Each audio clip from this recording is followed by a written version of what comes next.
Hello, everyone, and welcome to episode 18 of the Gripsed Poker Training Show, where we teach you how to get stacking.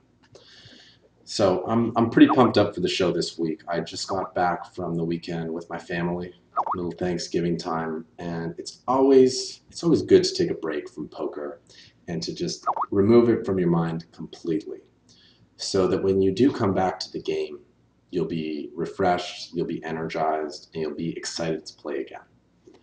I often get the question of, what do I do when I'm dealing with a downswing? My confidence is low. I'm doing all the things you tell me to do and it's just not working. What's the solution? And usually the most obvious solution is simply to take a break. Take a couple of days away from the game.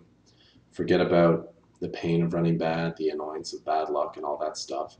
And then come back with a fresh, upbeat attitude and you'll generally see your results improve right away. And just not playing is not enough. If you're like not playing, but then you're still like watching poker and thinking about poker, and browsing forums and doing all that stuff, you're still in the poker mindset. And to truly get, a fresh start again, you actually have to take a day or two off and do nothing poker related. And that carries over to all walks of life. But if you're doing other activities, Greggy? Okay, most calls are normal for Greggy. What's up, Greggy? Yeah, what's up, man? You're all good. You're all set. Yeah.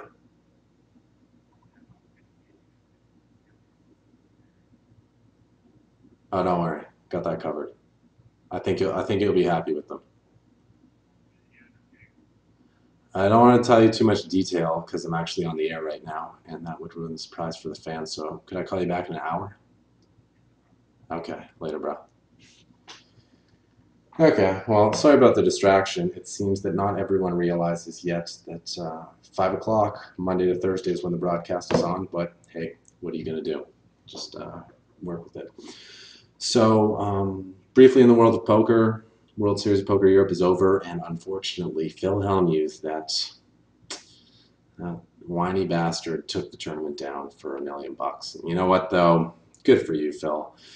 I watched an interview with him, and he was talking about how he's been slacking a lot in the past couple of years, and Negreanu's been hating on his game and stuff. So he took the time to work with some good people, do some studying and review, find holes in his game, plug them, and now he's playing the best poker of his life. So even if you've already made it to the top in the game, you can still always strive to get even better. And the only way to do that is to put in your practice, but at the same time, take some breaks, step away, and refresh, recharge, whatever. Anyway, we got a good player on the show today. His name's Roland. He's going to be six tabling either 25 or 50 NL at Betfair. So I'm just going to get him on the line, and then we're going to get this party started.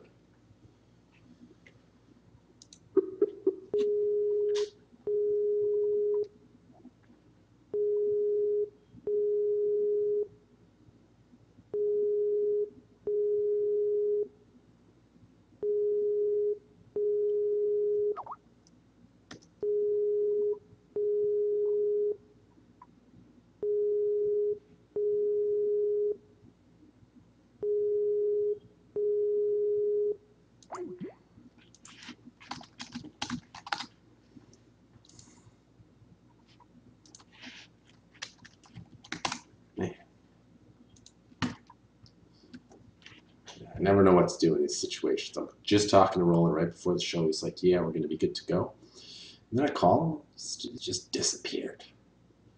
I also had one of my first cancellations today. And I do want to say, if you've been approved to be on the show and you're going to cancel, please give me at least 24, if not 48 hours notice, because when I find out like 15 minutes before we're going on that I need to get another student on the show, it's not as easy as you might think.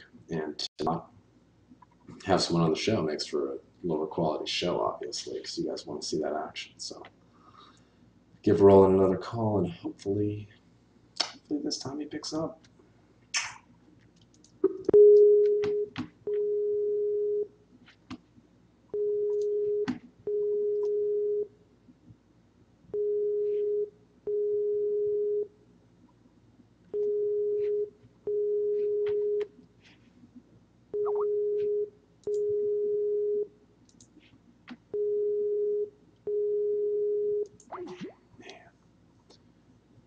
That's pretty frustrating.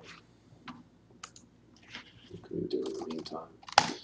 Oh, well, some cool stuff going on at Party Poker. I guess I can show you guys that. Just while we wait for Rolan to reappear. Oh, are you ready now? Well, then I guess we won't talk about Party Poker. Okay, bro. Oh, sorry about that. That's all right, Rolan. Shit happens. Yeah. We're ready to go if you are.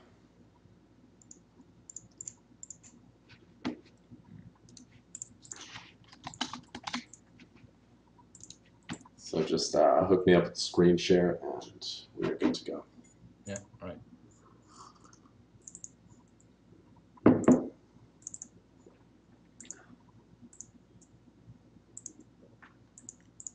Is it good? Awesome. It's perfect. Oh, I see you got some stacks already too.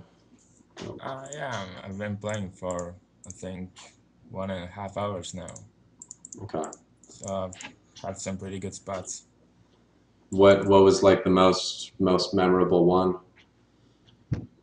Um, I think I slow played kings for I think 150 big blind stacks and got his all stack. Nice. He Nice. just jammed the river. I don't know why. It was ace high flop I think, and I called him and he had nines, so it's pretty good one. Wow, that's a big call. I mean, one thing is when you underrepresent your hand and they think that you can't be all that strong, gives them good incentive to try to move you off it, right? Exactly. Yeah. That's good. So you were clearly one level ahead of that guy. Have you? Uh, Go and I ahead. had a nice bluff before. It was just like the one when you played with Christian, Mr. Joker, I think. Yeah, yeah. Um, a guy opened from cutoff big blind. Now I think button called, and I was on big blind, and I squeezed with king queen, and he just called, and flop came 7 6 10. I Okay. think I see bet to represent a big hand. He called. He wasn't folding to see bet very often. Okay. So I put him on a overpair, I think, and turn was a 10. So I thought if I bet again, so I would represent a really big hand there, and he would have to fold. I think jacks or queens, Right. maybe kings even, but kings I don't think so. And so he called again. So I wasn't putting him on a 10 or something like that. Right. And the river was an ace, so I jammed it, and I gave him a really good price. He had 15 big blinds left. I'm sorry, $15 left in his stack, and the pot was of I think 40 big blinds, Okay. 40 bucks. And I jammed the river, and he folded. So he Wow. probably had some queens or jacks or something like that. Yeah, queens, jacks, eights or nines. It's also a possibility there where he flopped an overpair, turned a gut shot. But yeah, it's good when those river come to just follow through because unless the guy's slow playing a set or PLD with 8 9 and made a straight, it's just like damn near impossible for him to make a call on you. Yeah.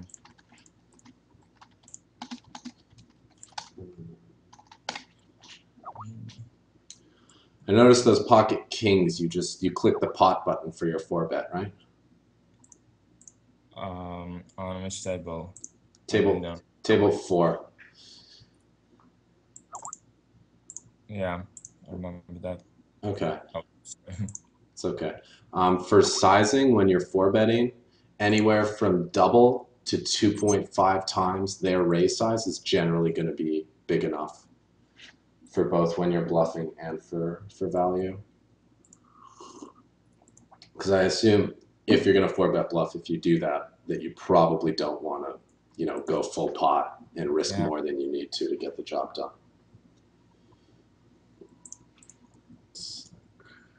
yeah, but I think bought it, so I think that's a mistake for me. Well, There's really one. not at bet sizing. Okay, well that's one thing we can definitely work on because bet sizing is very important on all streets.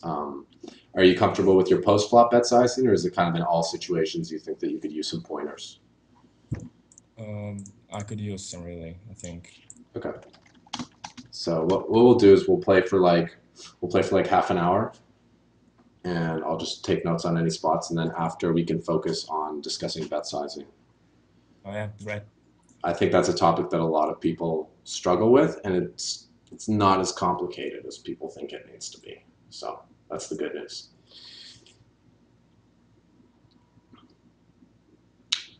So I see you got a lot of stats on your HUD. Tell me about what's going on there. Oh, I think it's really not that complicated. So the first number is of course PFR. No, it's VPIP. Hmm. Second is PFR. The third one is 3-bet, and the fourth is faulted 3-bet. Okay, nice. Yeah, second row is steal, fold big blind to steal. I'm sorry, it's steal, fold small blind to steal, fold big blind to steal. The blue number is number of hands, and the last number is post flop aggression. Okay. And the last row is C bet, fold to C bet, turn C bet, fold to turn C bet, and the last one is bet after a missed C bet. I think it's flop bet after the pre-flop raiser hasn't C bet. Yeah, that's a very Yeah, handy stat because you can it's you really can check back and know if they're going to bet every time, and you can slow play flops and get fancy on turns. I think you have a good selection of HUD stats there. oh, And thanks. you're right that it's not overwhelming. Because like at first one sees like, holy shit, you got like 15 stats there, bro. Yeah, And you're like, I have one stat for each situation. If I'm on the flop as the pre-flop raiser, I have a stat. If I'm the pre-flop defender, I have a stat. And it's just one stat for each spot, and that's yeah. a good way to go about things. I know I've seen a lot of different HUDs over my time from watching my friends play and my coaches play, and some of them have like 30 stats. I'm just like, holy shit, man! How do you I don't think like? that's I don't think that's standard really. Yeah, I think it's too complicated. yeah, and I'm like, how do you keep track of it? But the thing is, if it's your HUD and you know how to use it well, whether you've got 4 stats or 40 stats, you're probably going to be able to manage it because you're comfortable with that Yeah, setup. So a lot of it's, people, it's when a lot of times when people ask me like, what stats should I have, I'll give them the list of the stats that I use, but everyone should have their own setup that they feel works best for them. exactly. Some people will find stats useful that other people find useless, or they'll have a stat that's good but they don't know how to use it. Um, Just take care of your spots. I know there's a fair bit of action going on right now.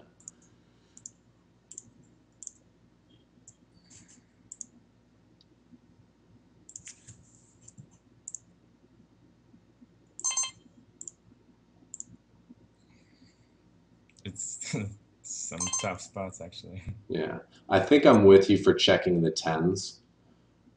Yeah, Although he could have like eights or nines with the heart coming in, I don't know if he's going to pay off with those hands anyway. And the heart does hit a good amount of his range. Straight got there too. ace ten, so it doesn't make any sense what he did. He just Oh man, I love those guys. yeah. And the funny thing is, I bet even though he called the flop and turn, I bet he would fold the river because he didn't catch any piece. He was just trying to see if he could make a pair and he didn't, and he's gonna be like, okay.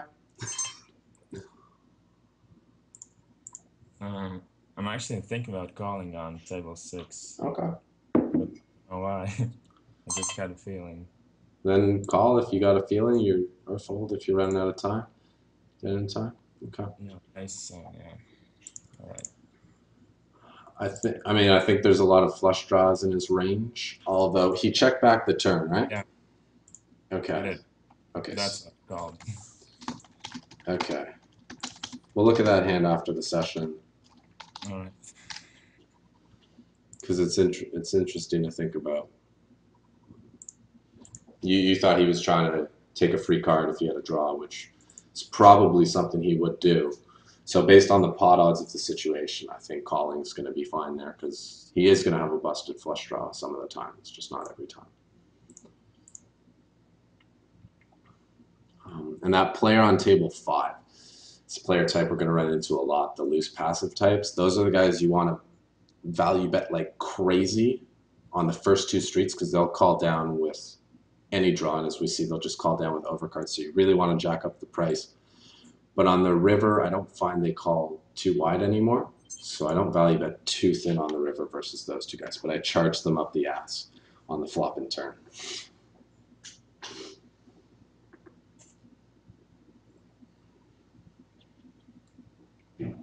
How are you finding the software? How are you finding the competition here? Oh, it's actually great, I think. There were some times when the software just crashed and all the tournaments you were playing they were just canceled, you know. Yeah. That that made me really furious. I think one time there was a really good tournament and in the I think first 2 hours I was one of the chip leaders. Oh man. And, yeah, and it just canceled. It was Sunday, I think, They last ca- Sunday. they canceled on a fucking Sunday? Yeah, That's got to be the worst thing they could ever do. yeah. Of And all the there's when I was playing on BWin, there was a tournament for BWin players, you know, just yeah. loyalty tournament, and it was 20,000 guaranteed, and we were 300 people only. So it's pretty easy tournament. I think I played it and cashed many times there, and it happens only once in a month, and yeah, that got cancelled as well. Wow. So that's that was pretty shitty, I think. So what happened? Did they refund your buy-in for the tournament, but Yeah, they didn't give you your equity of your yeah. chip stack? They just they just refunded, so it's not that awful, but you know Yeah, it's pretty the frustrating. tournament goes on just once in a month, so it's pretty sucky, I think. Mm, This guy called a 3-bet and then checked back the flop, right? um, Okay. I think I have to call because I think my ace and king is good Yeah, also. yeah. Your ace high is going to be good some of the time. Um, Most often, if he has a queen on the flop, he's going to bet it. So we probably have the 2 overcards as well. So 15 outs, and we're getting a good price for that. but the question now is should I value bet? I, And I think it's hard for him to call with a worse hand that he's not going to yeah, value bet himself. So I think checking and evaluating is the best play. Oh, seat, nice grab. Like I think if he has 2 9s or 2 10s and we come out betting there, he's just gonna fold. And I think if he has like a ace jack, he might wait, bet. Yeah, but nothing. Jack 10 So spade. so that I got a was flush as well. that was good. You gave him a chance to bluff at it. Yeah, But if we had bet out, there's no way we extract any value from that hand. Yeah, and I think recently the whole network got purchased by some company in Montreal. And the French Canadians, they really care about their poker. So I would imagine that the site's going to get run a little bit better than it was when the Swedes were in charge at BWin. So I think there will be fewer crashes. But I, I sure hope so.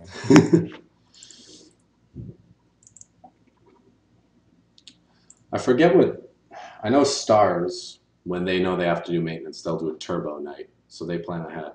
But I forget like what Full Tilt did when their stuff crashed. Because I know a couple of times I'd played tournaments on their site and it just like went down. I forget if they did like a chip equity distribution, because that's more fair than just like a straight up refund, right? You guys should get the value for the people that had been eliminated.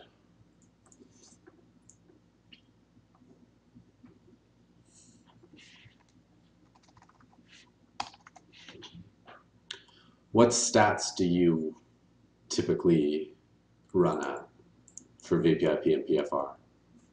Um, Actually, that's the most difficult question anyone can ask me because in the past, I think 2 months, I've been jumping up and down in my game. Really, Okay. I have no idea. Am I loose? Am I tight? And I don't know because actually I've played online poker for the last 3 months, I think, and before that I started out online, but then jumped to live games, Okay. and so I really don't know that. But basically, I think 19, 16, 19, 15, something like that. Okay. Okay. So on the tighter side, Yeah, which is which is perfectly fine for these games. In fact, I think it's the safest strategy for these games, and it's going to extract a lot of value from them. I think you don't really need, you can loosen up, but you don't need to loosen up until the higher games, really, when people start being more observant and adjusting to your play. yes, exactly. And I think what you said is good. You know, you don't know whether you're tight or whether you're loose.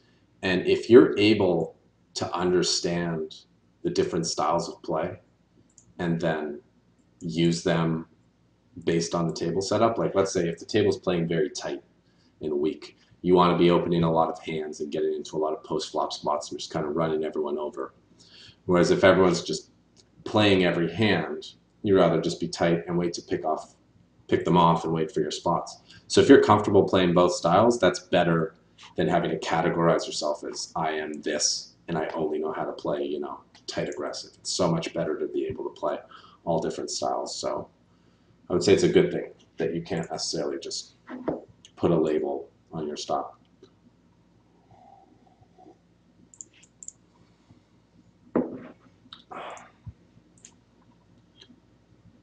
All right, you just win every hand you play.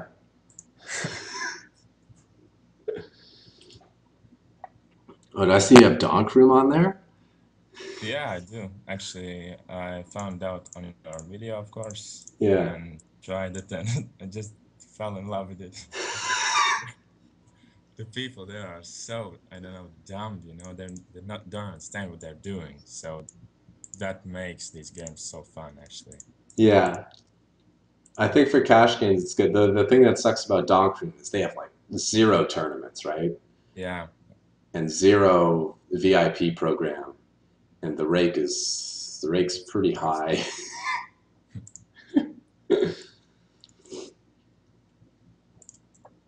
But you can even that out on the softness of the field. Yeah, yeah. They definitely make up for it. I remember though I was just watching some of the bigger games. And I was watching like a 10-20 heads up PLO match, and they played a pot where it was like I think there was 8K in the middle. Guess how much they took for rake? You better tell me.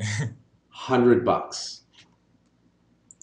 8K pot and fun, $100. They took $100 from the pot. You got to raise that ace five suited for sure. Yeah, $100. I was like, how can people win when they're taking that much rake? But it's not as much of a problem at the smaller stakes games because the rake still doesn't get that high. But Mm. the higher limits, it's insane.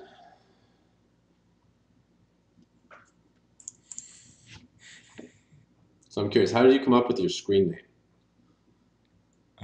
And Greenbird. Yeah. um, I don't know actually. When you said I have to register at Betfair, I just sat down and started thinking. That's the first thing I came up with. was So there it's was there like it sounds like Angry Bird, but it's not. yeah, yeah, I thought that might be part of it. Yeah. It's always funny to hear how people come up with their screen names. And when I played on B-Win, my screen name was Me Lucky Bastard. Guess how I came up with that? I just sucked out on a big pot and someone called me you lucky bastard. So yeah, I am.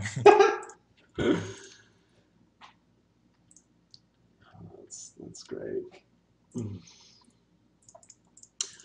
I wonder what's going to happen now that BWin has sold the network. If they're just going to become a party poker skin or what? I It'll be wouldn't wish interesting. that.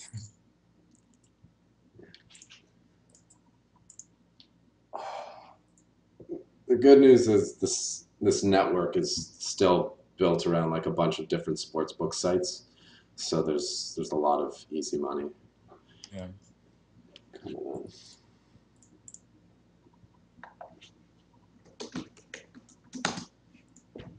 I noticed there are a lot of British people playing there, Yeah, and they are not known as the best players, for the small stakes. yeah, So I'm playing that.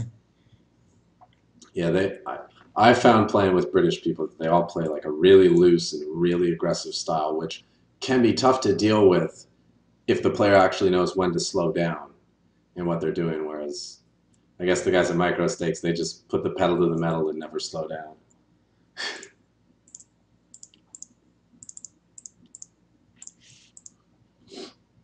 It's a great style for tournaments, though. That's for sure.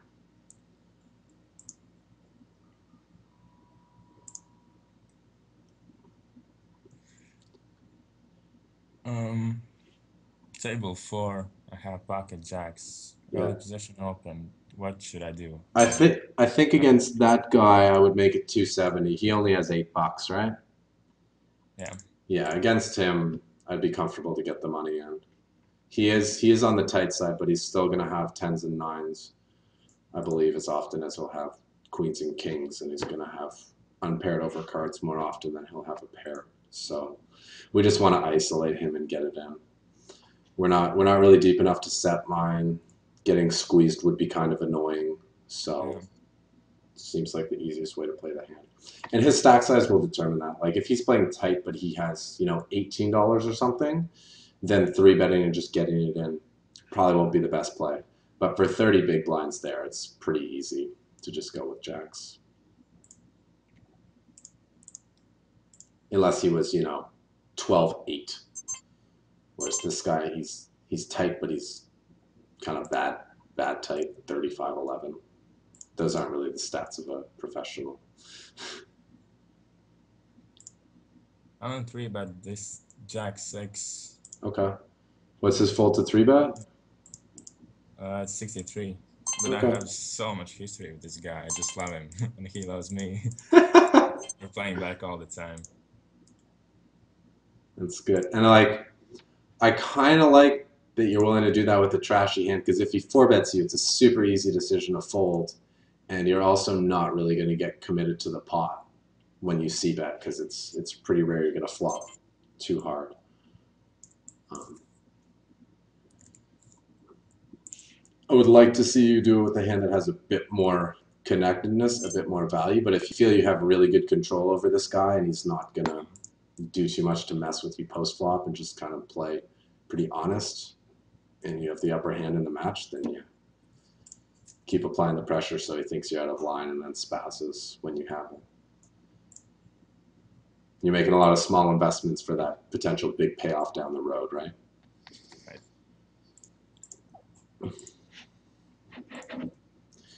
I can see why you do well in tournaments if you're willing to three bet the jack six suited. I'm not. I wouldn't say I'm doing good in tournaments, but when I do good, it's usually a big payoff. Yeah. So that's a thing that a lot of people are afraid to do, but it's kind of mandatory in tournaments to be willing to constantly get in there and do plays that are going to help you chip up rather than just kind of sitting on the sidelines and fading away, which I know is my weakness in tournaments. I'm too afraid to gamble sometimes, and I'm trying to work on that.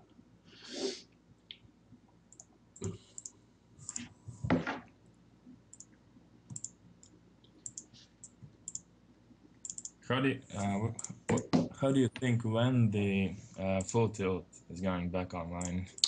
Someone told me it's supposed to be soon, like sometime this month. I think. This month? I think so. Um, hmm. I could check my Skype, but that might mess with the feed. So I'll ask my friends after, Yeah. and I'll post it in the comments. Because I know some of my friends have a lot of money on full tilt poker, and they're excited to be getting it back. So they're keeping up with what's going on. Yeah. So am I actually. Yeah. Did you have some money trapped on there? Yeah, couple of hundred.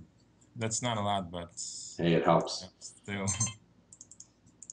No, I think I have 2,800, and my old roommate has 5,000. But it's not about the actual dollar figure. It's how important that money is to you. Like there are some guys who might have had 100,000 on there, but if they're millionaires, they don't even care that much. Whereas if your bankroll is 1,000 and 300 of it's tied up on full tilt, that's a big deal.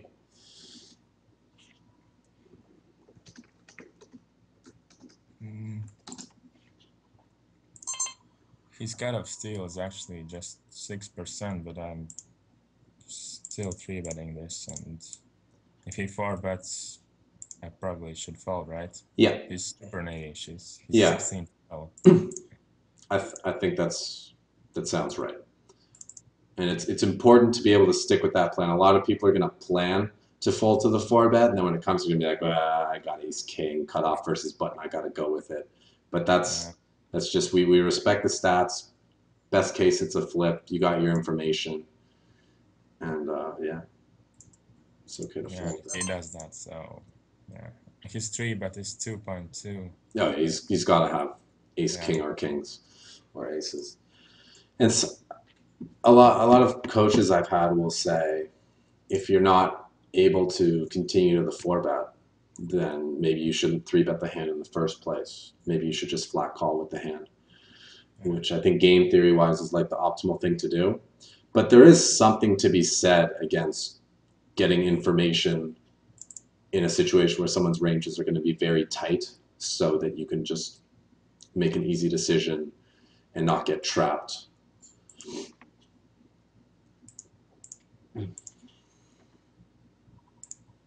Wow. Ace eight offsuit, all the money. Does green dot mean bad player for you? yeah. The Because green circle is bad player, but the green stripe is rag. okay, that green circle just made a pretty brutal play. Yeah.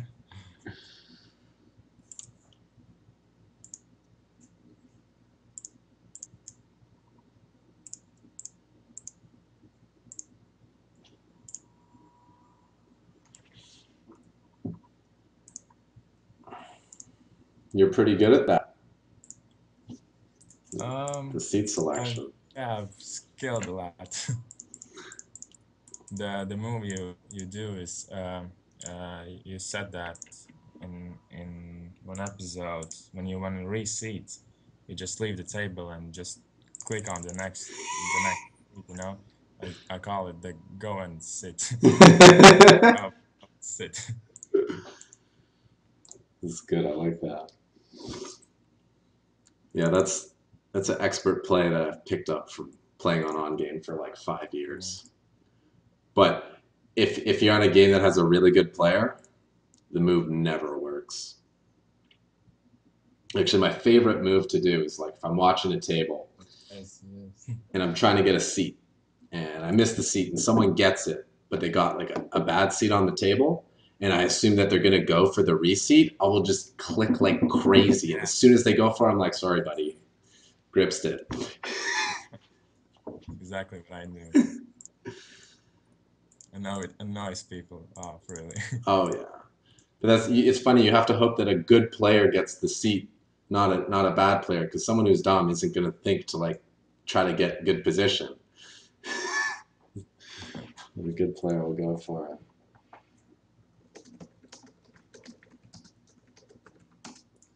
It sucks that my tables are breaking actually, and there are so little tables that are good right now. I'm looking at the lobby and it's not looking good actually. Yeah. Well, that's the thing. We got kind of unlucky for the timing of the session. It's just because the one guy bailed on me and gave me no notice. But Yeah, as I've been saying in a lot of the other videos, but no one's taking me up on it, I really think recording a session is going to be the best way to get a lot of quality footage to look at, because then you could play the session at any time, and then we just review it at a 5 p.m. one day, rather than being a slave to whatever games are available. Um,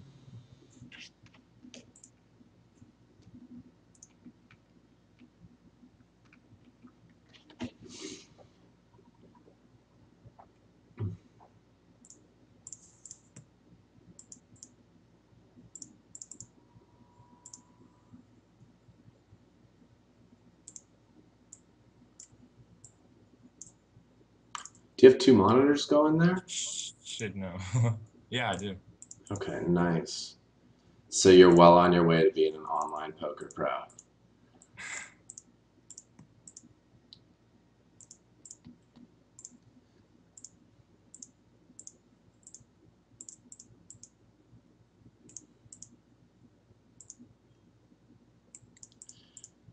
Okay.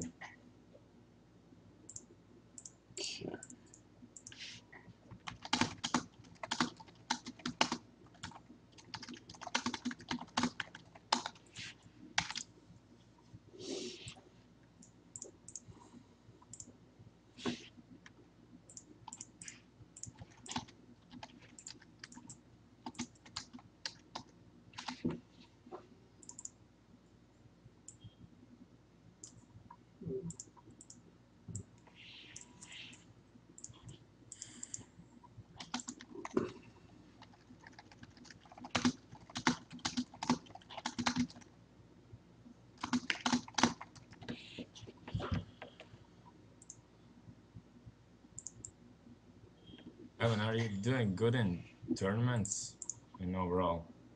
Um, Honestly, I haven't played too much in the last month because I've just been like getting the show going. I did get to play one tournament yesterday, the $200 GSOP, and I got like 29th place Yeah. for 1500, which money wise is good. Um, but I was happy that I was able to get so deep in the tournament and have a reasonable chance of winning. But I just brought in a tournament specialist to my place about 4 days ago. So for the next 2.5 weeks, I'm going to try to learn as much as possible from him, and then I'm going to start playing a lot of volume again. I've been playing a good schedule on Sundays, mostly just breaking even or losing small. I think, I think as I was saying, I'm not playing fearless enough, and I'm not doing enough gambling. I'm playing too conservative, so hopefully this guy can whip me into shape, and then the results will come with that.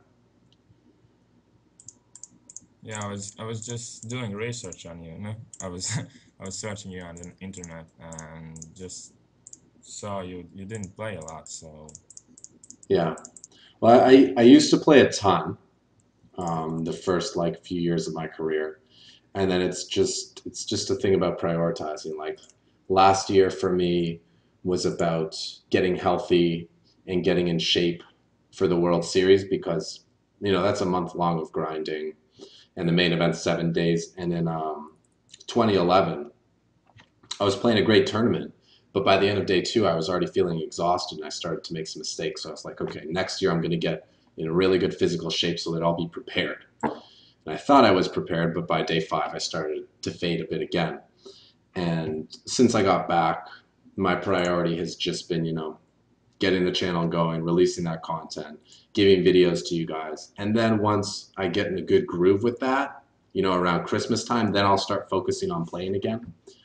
But I yeah. find that if you have too many things on your plate that you're trying to improve at once, you just do a mediocre job at all of them and not a great job at any of them. So I pick one thing to focus on and devote all my efforts to it, and then I move on to the next thing. So right now, playing just isn't a big priority, but eventually will be. Right now, um, doing the show is important, and then learning as much as I can from the guys who are visiting in town who aren't going to be here forever.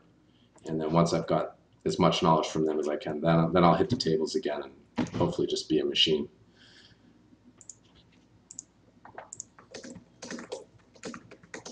I was thinking of giving myself a small prop bet this month of just like trying to play 20K hands or something at 1-2 and 2-4, just so I don't get too rusty. But I don't know if time wise I'm going to be able to do it. That's a good idea. I should do that too, actually. Yeah. It's nice to just have like a goal written down so you always remember what you're working towards, because otherwise, anytime you start to run bad, it's easy to lose sight of what you're playing for and easy to lose focus and lose motivation. And that's just the worst thing that can happen. Yeah. So yeah, right now I'm just chilling on my money from the summer in Vegas. I got enough to cover me for a little bit, but eventually I'll need to run up some more. Because the thing is, like, when I'm a little rusty, I don't want to play and be bringing my B game to the table, because Yeah. then I'm just pissed off No after the problem. session. I should value bet on table five, right? Yeah, definitely. This guy's bad enough that he can call you with a jack. Maybe even lighter than that. I don't even think he is a jack. You got like Some pockets. crap.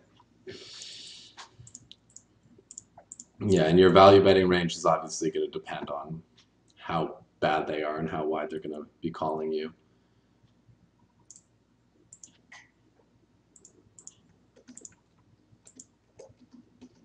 How long have you been playing on game?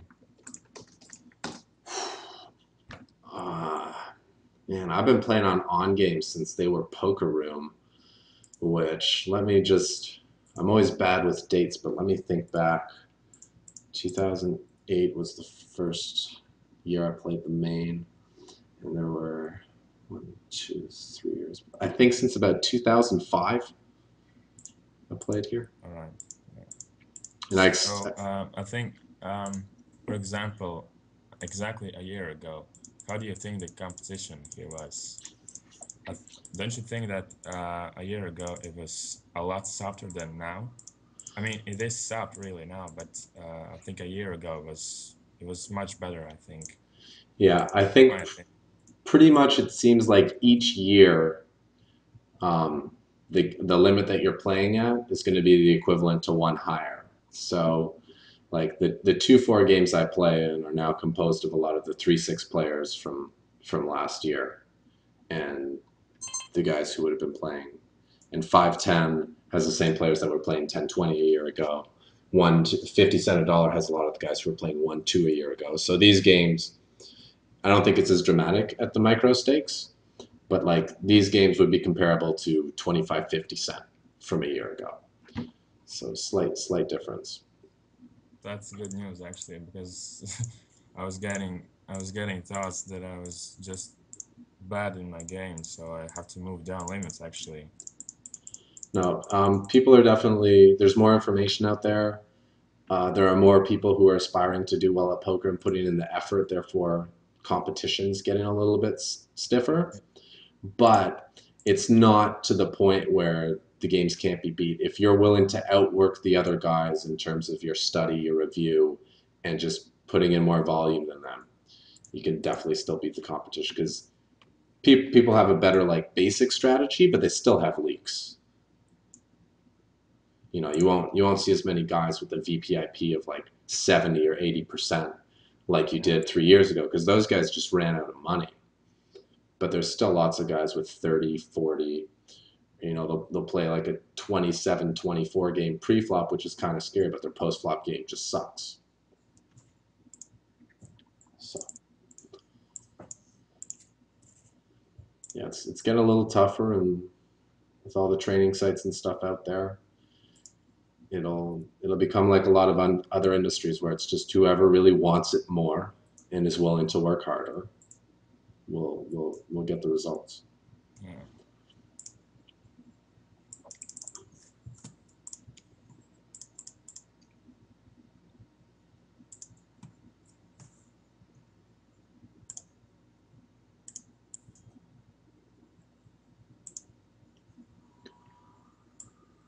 So, but before you found my YouTube channel, what was your background in terms of how you had learned, how you developed your style of play? I have subscription in Card Runners. Okay. Yeah, and I think that's a great site actually. Yep, they were the first one I went with too when I was learning.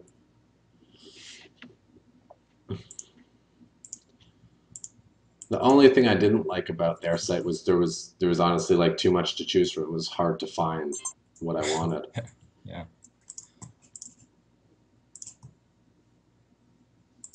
Mm,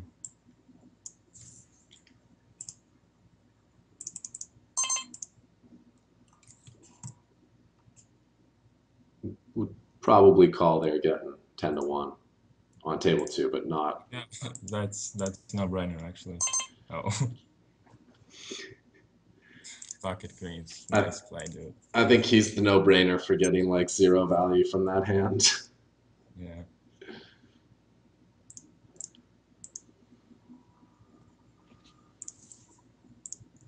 I think I've three bet my friend this Dan chess. Uh, I think 4 or 5 times tonight, and he's folded every one of them. It's always a good feeling. Yeah. I was watching my friend play some heads up, and it was pretty funny. He he he four bet this guy like no, he three bet this guy 4 times, and he never had anything. Every time the guy folded to his three bets, and then the fifth time he finally woke up with aces, and the guy just four bets and calls off with ace jack, and you're just like, oh. I mean, I know the guy was three betting a lot, but Yeah. full stack on ace jack, that's ambitious. It's good to set up a dynamic, especially if you're going to be playing this guy day after day. Um, I know when I was coming up, there were a few players that I really feared, and I didn't want to be on table because they just always get the best of me and re-raise pots. And if he's always folding to you, that's good because it just means he's going to kind of let you get away with it. And when he finally plays back, and you can probably just assume that he's got it, not giving the action.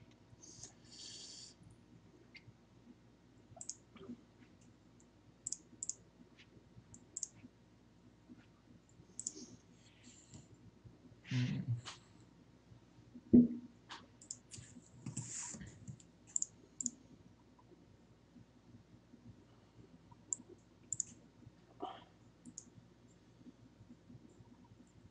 Okay, so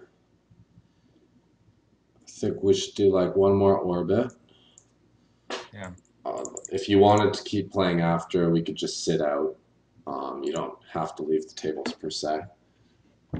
Just have a couple of thoughts, but I'll wait. I'll wait till the hands are all I'm done. actually ending the session. I've been playing for a couple hours now. Okay, perfect.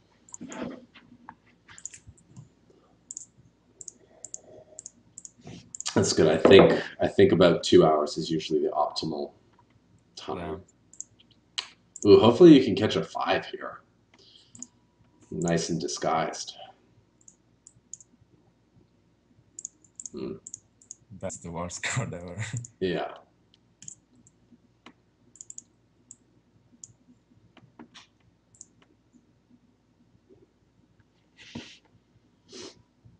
I'd probably just fold at this point. Um,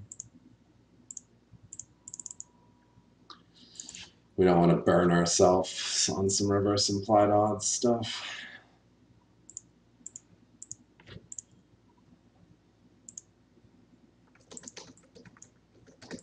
I mean, spots like these on table 4, I should probably just fold, right?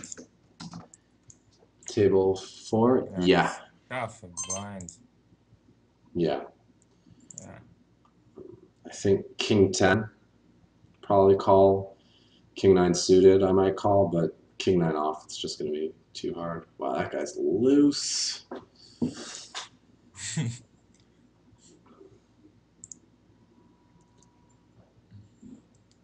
You one street, right? Yep. Yeah, I mean, if he's loose, he's also going to be fairly aggressive, so I'd imagine he's betting that flop automatically. Uh,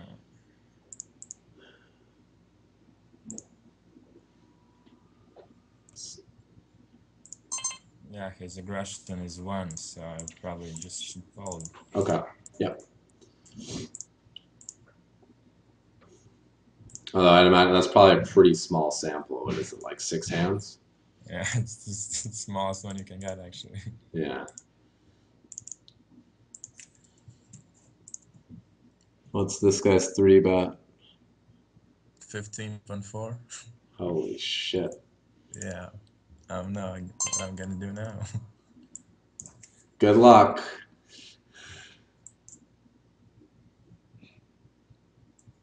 Fall to four, but 50%. So yeah. And sizing for your four bets is also going to be important because if you're four betting like to a large size, you're going to be committing yourself with hands That's that you might not want to call off with, but by four betting to a smaller size, you can still have similar fold equity without pricing yourself in with stuff you don't want to call off with. right. That's actually a big problem for me. So because I'm four bet bluffing way too big, and with ace queen, I'm just not sure what to do, and he jams. I'm Mm-hmm. committed, so I have no choice. And I do that because actually I think when people are not so strong, they tend to four bet smaller. And but that I know that's not true, but that's the way I think. So it's just a leak, Right. right? I'll probably just call here. Table one. Yeah, because the guy's shown that he's really aggressive. So if we can catch an ace or a jack, he's probably just going to bet into us and we can get three streets of value. Or in this case, we can be cautious and maybe call two. But you want to let overly loose, overly aggressive players just kind of do their thing and not give him a reason to believe that he's in trouble, which is what three betting would do.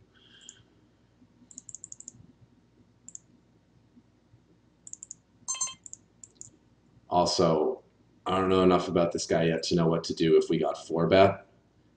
And when you don't know what to do if you get four bet, sometimes you want to just call. So probably check now. I think betting again would be pretty thin.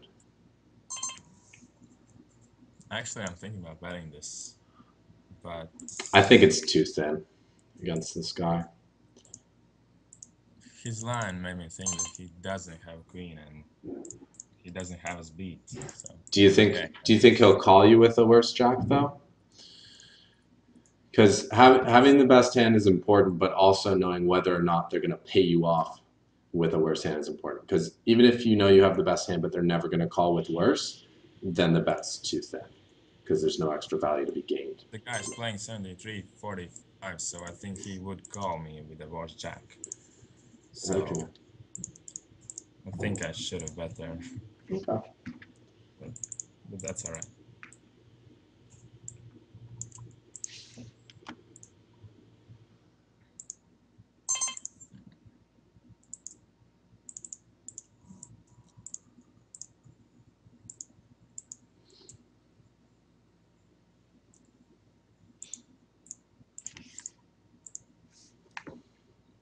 Well, I will say you play a pretty solid style, and I'd expect it to work pretty well in these games. I'm usually actually a little more aggressive, but I don't know. Just it's I think it's it's Monday night, so after a long weekend, Yeah.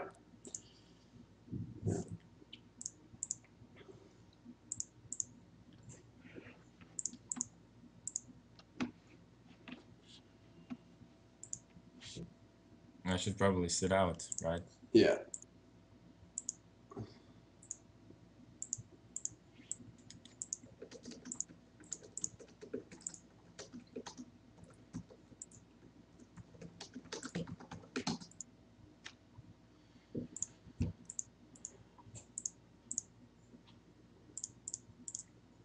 Yeah, Okay.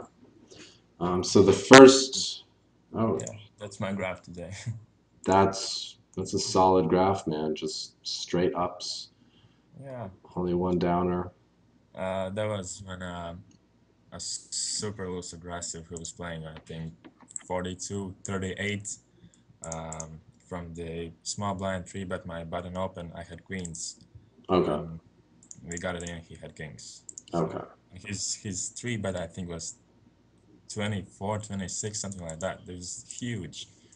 I was so sure I had the best hand, but that happens. Yeah, it's just a case of running into the top of his range in a situation where you're going to be a money favorite most of the time. Yeah. Yeah, every once in a while, they wake up with big hands.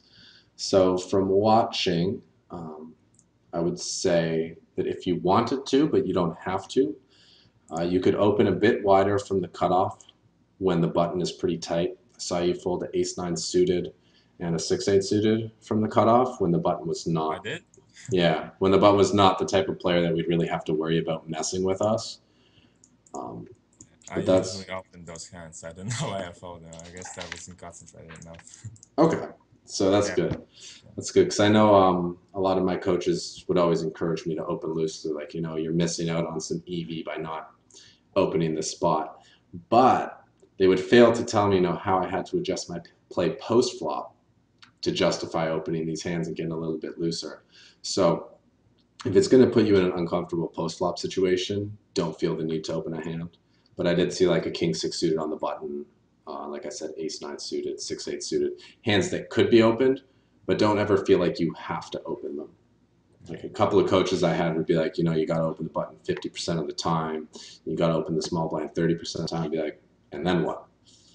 And they'd be like, well, you just play poker. I'm like, okay, but you're a loose aggressive. This style's very natural to you. I'm more of a tighter player, so it's putting me in like foreign territory where I'm not going to really know what to do. So that's a suggestion, but it's more important that your comfort level remains intact. And oh yeah, four bet sizing. The important thing is to minimize your risk since you're going to be four bet bluffing. Maximize the potential for your opponent to make a mistake while maintaining a good amount of fold equity. And I find that the sweet spot there, I'd say at your limits, you don't want to do just the 2x 4 bet, which is what people are doing at higher stakes because people are going to call you with a fairly wide range because it's for the minimum, which when you're doing for value is fine because if you have a big pair, you want someone to call you with, a 7-8 suited and Yeah. flop top pair and then hits it off.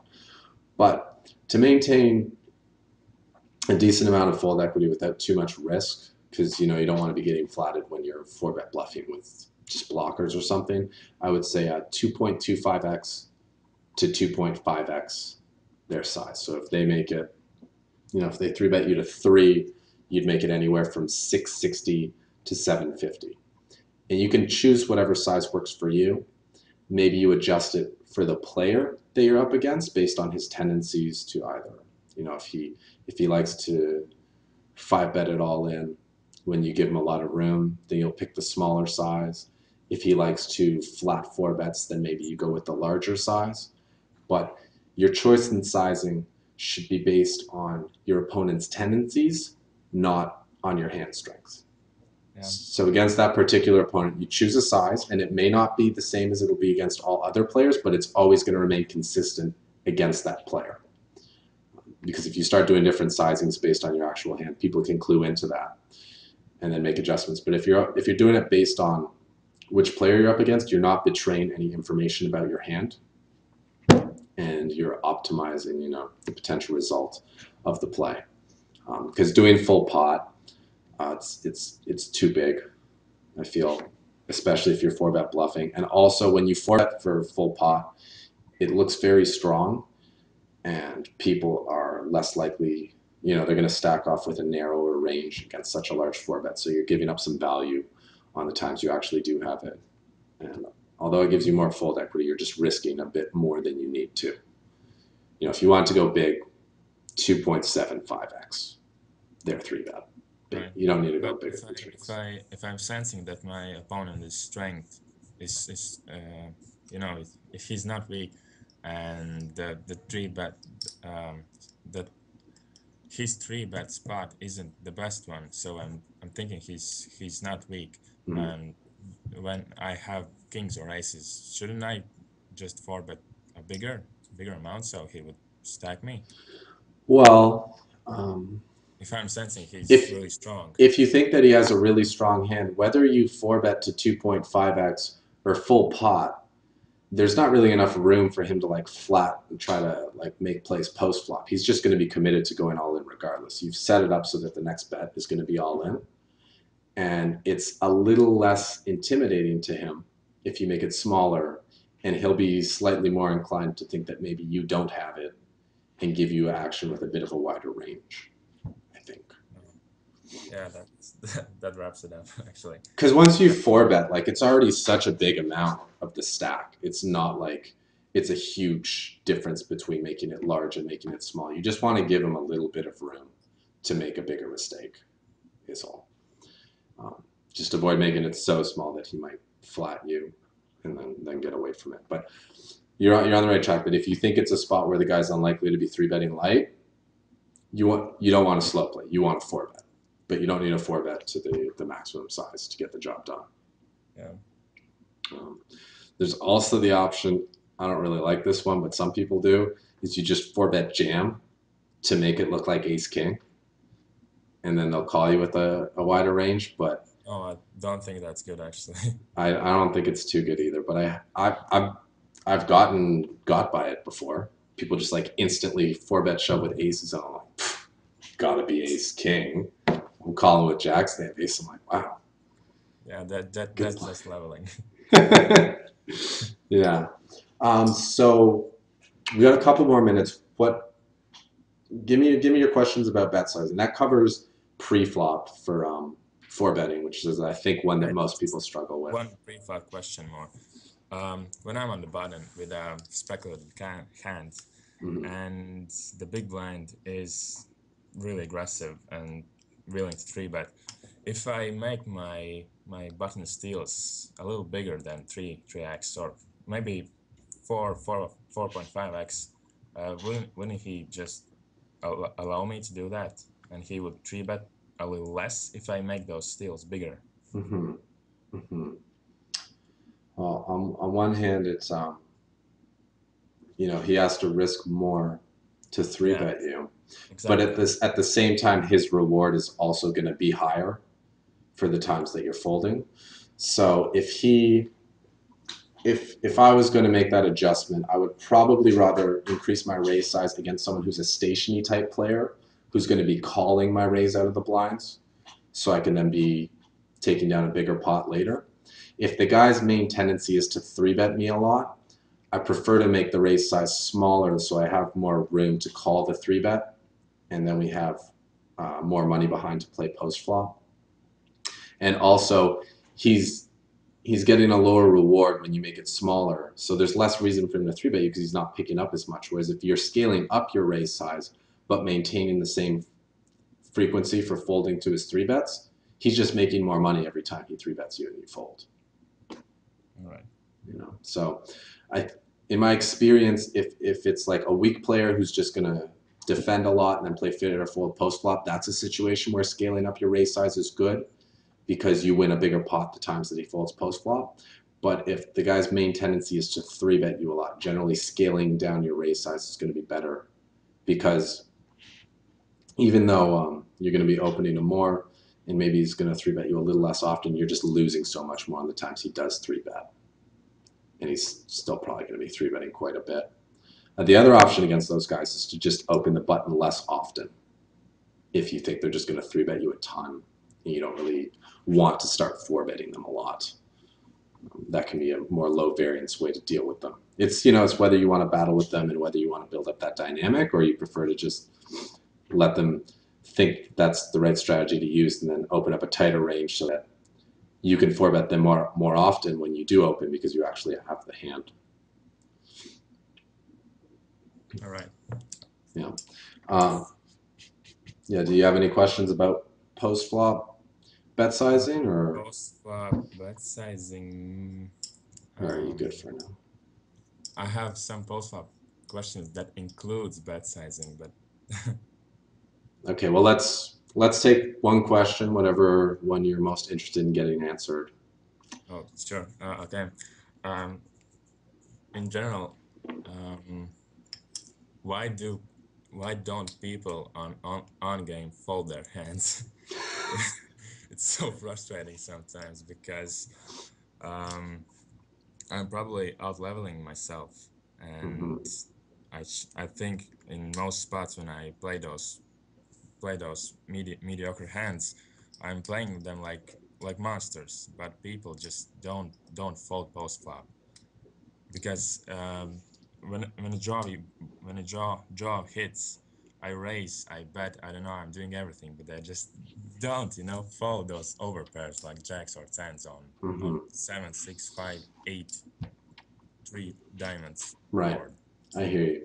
And this is a case of adjusting to the dynamics at a new site. Like I know that the games on Poker Stars play very differently than the games at On Game, than the games at Party Poker, and just the dynamics and the landscape of the games is very different. So while it is frustrating to deal with guys who don't fold their hands because it's a new thing and that's the strategy you have to implement on other sites, the adjustment's rather simple. You just value bet more, value bet a wider range, value bet a larger amount in terms of bet sizing, and bluff less often. If people aren't folding enough, you bluff less, you value bet more, and you value bet bigger. If people are folding too much, then you bluff more and don't value bet as wide. So,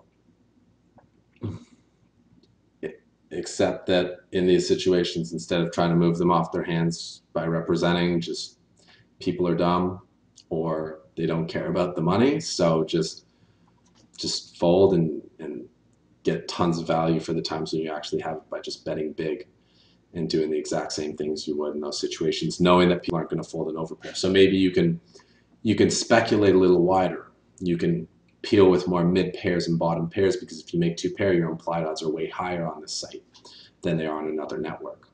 Yeah, But you just have to overcome the urge to want to bluff everyone off their hands because that's just not the proper strategy for those specific games.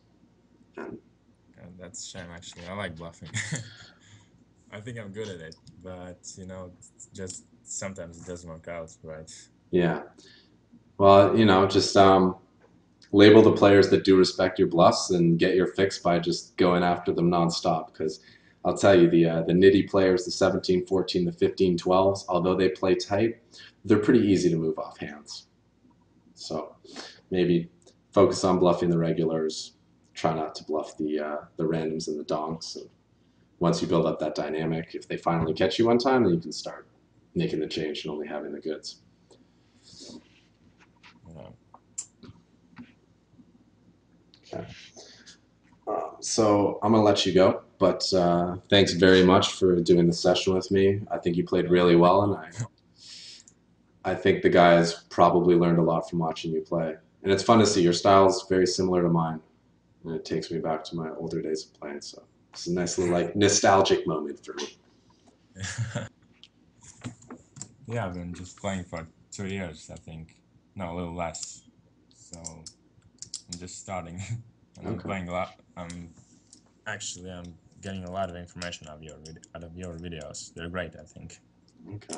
I like your Well, style too. thanks, man. I appreciate it, and I'll continue to just put out as much content as I can to help you get to where you want to be in this game. And maybe we'll get you on the show again, man, because Oh yeah, I hope so. And, and I promise next time I will play a lot more spots, so you can coach me in a lot more spots. I would do many more mistakes like I did today. yeah. Okay, great. Well, thanks so much for joining me on the show today, and we'll talk soon. Okay, yeah. Thank you very much. All right, Welcome. see ya. All right. Well, hope you guys enjoyed that session, found it beneficial. Um, we're going to be starting the free rolls next week. So if you haven't yet, make sure that you sign up for our mailing list, which I'm going to show you is. Where is it? Where is it? It's right here. Okay. Coaching notifications. Highlighting it. Not doing a great job. Make sure you sign up there because that's where we are going to be emailing you the passwords for the free rolls. We're going to try to do one every day with the shows. We're going to have one Monday, Tuesday, Wednesday, Thursday, Friday. starting at 4 p.m. Eastern Standard Time, 1 hour before the show.